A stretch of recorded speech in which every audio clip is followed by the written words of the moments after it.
Hello और welcome दोस्तों, स्वागत है आप सभी का हमारे यूट्यूब चैनल पे। तो दोस्तों, नागिन 7 का नया प्रोमो आ चुका है और जब से ये प्रोमो आया है तब से सभी व्यूअर्स के दिल और दिमाग में यही बात चल रही है कि आखिरकार क्या नया ट्विस्ट आ गया है इस कहानी में। और ये ट्विस्ट कोई और नहीं बल्कि अब नागिन की शक्तियाँ और उसके छुपे हुए राज से जुड़ा हुआ होने वाला है। अनंता के साथ जो कुछ भी हुआ है इससे दर्शकों के मन में ढेर सारी उलझनें पैदा हो चुकी है। यहाँ पे दोस्तों, दर्शकों के दिल और दिमाग में तो बस यही बातें चल रही थी, क्या सच में अनंता खत्म हो चुकी है या कोई नया ट्विस्ट आने वाला है कहानी में, यही सब सोच रहे थे। और इन्हीं सभी सवालों के जवाब आपको आने वाले एपिसोड में धीरे धीरे करके सबके सामने आने वाले हैं। कहानी की शुरुआत उसी इमोशनल और भयानक पल से होती है जब राधिका भरनी को खत्म करने की कोशिश करती है, क्योंकि अभी के टाइम में राधिका के दिल, दिमाग और मन में बदले की आग कुछ इस तरह से छा गई है कि वो इन्हें खत्म करने के लिए किसी भी हद तक जा सकती है। क्योंकि राधिका को लगता है कि अगर भरनी रास्ते से हट गई तो उसकी रास्ता एकदम से आसान हो जाएगा और उसके जाने से राधिका के सारे राज भी हमेशा के लिए दब जाएंगे। लेकिन यहाँ पे भरनी आखिरी वक्त तक लड़ती है और वो राधिका से कहती है कि आज अगर वो मर भी गई तो उसे कोई गम नहीं है। वहीं दूसरी ओर राधिका के मन में बदले की आग इतनी ज़्यादा बढ़ चुकी है कि वो किसी भी हद तक जा सकती है। राधिका के मन में नफरत इतनी ज़्यादा बढ़ चुकी है कि वो अपना बदला लेने के लिए किसी भी हद तक जा सकती है या फिर किसी भी तरह से भरनी को अपने रास्ते से हटाना चाहती है। उसे यह लगता है कि अगर वो भरनी को अपने रास्ते से हटा दे हमेशा के लिए तो उसके के सारे राज वहीं पे दब जाएंगे। भरनी के साथ ही उसके सारे राज पूरी तरह से खत्म हो जाएंगे, क्योंकि उसे लगता है कि उसका रास्ता भरनी के जाने से पूरी तरह से आसान हो जाएंगे और उसने जितने भी गलत काम किए हैं वो सभी वही दब जाएंगे। लेकिन भरनी आखिरी वक्त तक डरती नहीं है। वो राधिका की आंखों में आंखें डालकर एक ऐसी बात कहती है जिसे कि राधिका का मन पूरी तरह से डर से भर जाता है। भरनी कहती है, अगर आज मैं मर गई तो मेरा बदला अधूरा रहेगा और मेरी जान ज़रूर जाएगी। वो तुमसे हर अन्याय का हिसाब लेगी। और भरनी के ये शब्द सुनकर अजीब से विश्वास में होती है। पहले तो उसे यहाँ पे कुछ भी डर नहीं होता है, लेकिन फिर राधिका एक अलग इमोशन से जुड़ जाती है। तभी राधिका को एहसास होता है कि ये इतने कॉन्फिडेंसली ये कह रही है, इसका मतलब अभी इसकी रानी जिंदा है। लेकिन फिर भी राधिका को याद आता है कि कैसे उसने अनंता को खत्म किया था। ऐसे में भरनी की बातों को राधिका पूरी तरह से मजाक में ले लेती है, क्योंकि राधिका को तो ये पता ही नहीं होता है कि भरनी के यही शब्द उसके लिए आगे चल के सबसे बड़ा सच बनने वाले हैं। और इसी दौरान राधिका अपनी ज़िंदगी में आगे बढ़ जाती है तो वही अनंता की एक नई शुरुआत दिखाई जाती है, जहां ये एक न्यूज़पेपर ऑफिसर बन जाती है। नज़र आती है कि उसकी ज़िंदगी बिल्कुल सामान्य दिखती है, जैसे ही एक आम लड़की की हो, नौकरी जिम्मेदारी में व्यस्त रहती है। लेकिन सच्चाई ये थी कि अनंता के अंदर कुछ ऐसा था जो छुपा हुआ था, जिसका उसे खुद भी पूरी तरह से एहसास नहीं था। अनंता की याददाश्त अभी पूरी तरह से वापस नहीं आई है। उसे अपने अतीत का बहुत सारी बातें उसे याद ही नहीं है। कभी कभी उसे अजीब से सपने आते हैं तो कभी जिसमें सांप, रहस्यमयी महल में कुछ अनजान चीज़ें दिखती है।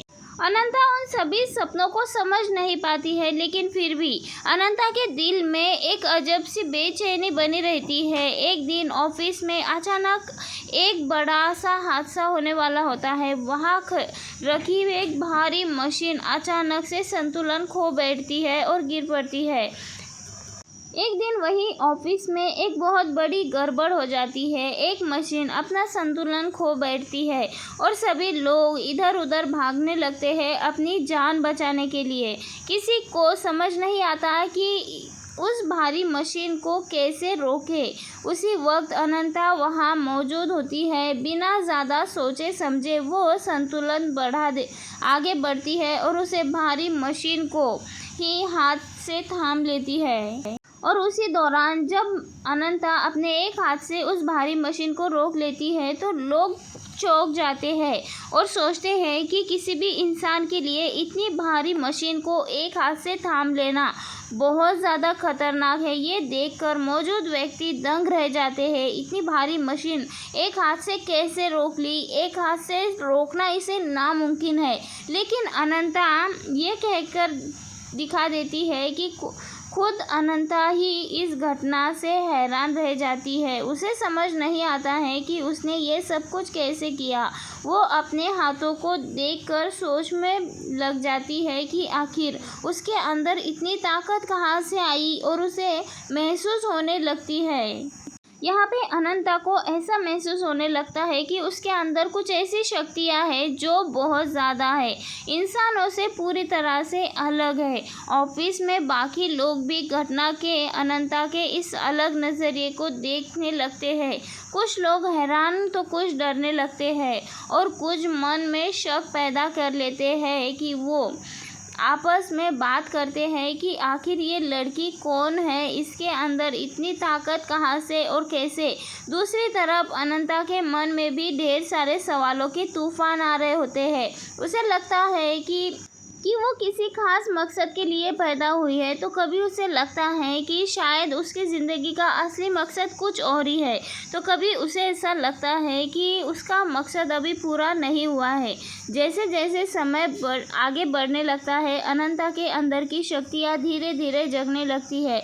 उसे महसूस होने लगता है कि उसके शरीर में एक अलग तरह की ऊर्जा है, अलग तरह का बदलाव है। कभी कभी उसकी आंखें एक अजीब चमकने लगती है, चमकते हुए दिखती है, तो उसे खुद ही नहीं समझ आता कि उसके साथ क्या हो रहा है। उधर राधिका को अभी तक इस बात का ज़रा भी अंदाज़ा नहीं है कि अनंता वापस आ चुकी है। वो अपने आप को ही सुरक्षित समझ रही है उसे ऐसे लगता है कि उसका रास्ता अब पूरी तरह से साफ है। लेकिन सच्चाई ये एक खतरनाक धीरे धीरे उसकी ओर बढ़ रही है। जैसे ही अनंता की याददाश्त पूरी वापस आ जाएगी तो उसे अपने साथ ही अन्याय की यादें भी आ जाएगी और वो अपने साथ हुए अन्याय का बदला लेने के लिए राधिका के पास आ जाएगी। उसे याद आएगा कि किस तरह से राधिका ने अनंता के करीबों के साथ अन्याय किया है, किस तरह से विश्वासघात किया है। उसे ये भी याद आएगा कि भरनी के साथ क्या क्या हुआ है, किसने उसके साथ धोखा किया है। उस दिन के बाद अनंता बिल्कुल बदल जाएगी। अब वो साधारण लड़की नहीं रह जाएगी जो सब कुछ भूलकर अपनी ज़िंदगी जी रही थी। वो अपने साथ हुए हर गलत का बदला लेते हुए नजर आएगी। अब अनंता कुछ इस तरह से तैयार होने वाली है, कुछ इस तरह से बदला लेने वाली है कि उसके सामने, शेष नागिन के सामने अब कोई भी दुश्मन टिक नहीं पाएगा। और तभी अनंता की सारी शक्तियाँ उसे वापस मिल जाएगी और वो शेष नागिन के रूप में आ जाएगी। शेष नागिन के सामने आते ही दुश्मन ज़्यादा देर तक टिक नहीं पाएगा। उसकी शक्तियाँ इतनी प्रचंड होगी कि हर अन्याय को अपने कर्मों से ज़्यादा मानेगी और राधिका के लिए वो पल सबसे ज़्यादा डरावना होगा, सबसे ज़्यादा डरावनी चीज़ होगी। उसे पता चलेगा कि अनंता ज़िंदा है और वो अब सब कुछ याद आ चुका है उसे, और कहानी यहीं से और भी ज़्यादा रोमांचक होने वाली है। अनंता के हर कदम अब बदले की ओर बढ़ने वाले हैं। वो एक एक करके अपने सारे दुश्मनों को पहचानने वाली है और जैसे ही ये सब होगा, कहानी में एक नया और ज़बरदस्त ट्विस्ट आने वाला है, तूफान आने वाला है। अब राधिका के लिए बचना बिल्कुल भी आसान नहीं होगा, क्योंकि जिस दिन शेष नागिन पूरी तरह से जग जाएगी उस दिन उसके दुश्मनों की उल्टी गिनती शुरू हो जाएगी और ये सब कुछ देखना बहुत ज़्यादा इंटरेस्टिंग होगा। दोस्तों, आप क्या चाहते हैं? अपनी राय कमेंट के ज़रिए हमें ज़रूर बताएं।